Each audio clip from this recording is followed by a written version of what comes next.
Interesting today, right? Virginia Republican Bob Goodlatte is the chairman of the House Judiciary Committee, and he joins us now. Chairman, welcome. Great to have you here this morning. Good to be with you, Martha, and your viewers. Well, thank you very much. So what is top of mind? What are you going to ask Eric Holder this morning? Well, as you noted, and as your viewers can suspect, there are many issues that the members of the committee want to raise with the Attorney General. I think the top two will be the issue of executive overreach, particularly as it pertains to the actions of the Attorney General himself in matters before the Justice Department, not enforcing drug laws, for example.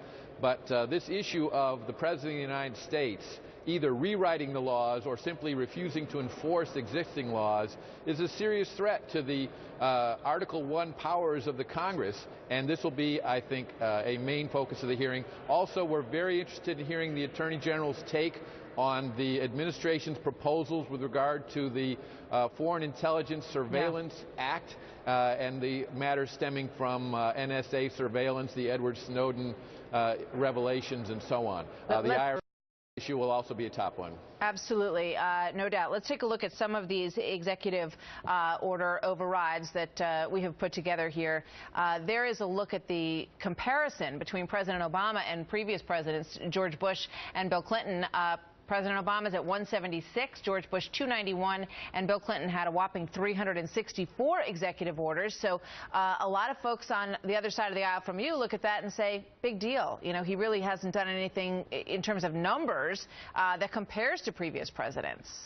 Well, first of all, executive orders that take care of administrative matters within any administration are an appropriate action to be taken by any president, as long as they are within the bounds of the law and are geared towards actually carrying out the law, as the president has the duty to do under Article 2 of the Constitution.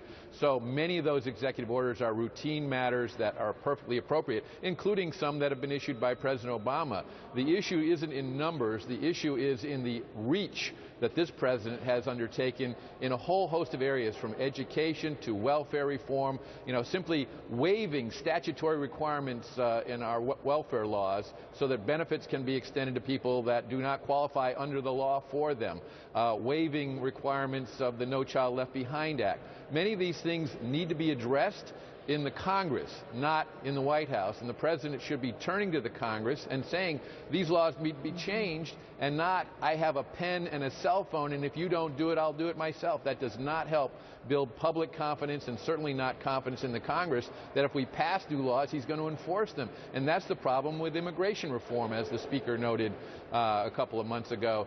If you're not going to carry out the laws, why should the Congress trust you with new laws to try to solve some of the problems that do exist in our society that need to be addressed? But this president has his own mind, his own way of doing it, and unfortunately his Attorney General has simply carried his water on these issues rather than being the chief law enforcement officer of the United States. Well, no doubt the Attorney General has his own reasons and his own substantiation for making those decisions, because every time the President does one of these executive orders, every one of the 28 sometimes that the health care law has been changed or amended by these kinds of executive orders, also for drug issues, as you pointed out, for immigration, he has had to go before the Attorney General and say, are we okay on this? And the Attorney General, no doubt, has said, absolutely, Mr. President.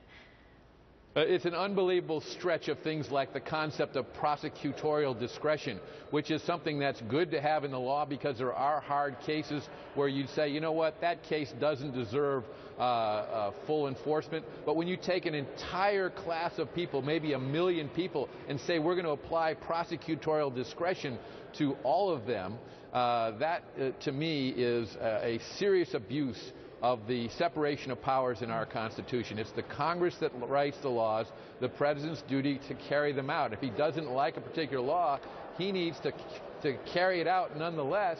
And if that's unpopular with the public, they'll put pressure on the Congress to change a law that they think is needing to be changed. But the Congress needs to do it, not the President. Yeah, a lot of questions about the process as it's been undertaken, to be sure. So we will be watching. Thank you so much for coming here first, Congressman. Good to talk to you this morning. We'll see Thanks, what happens at the top of the hour. Thank you, Congressman. Watch that.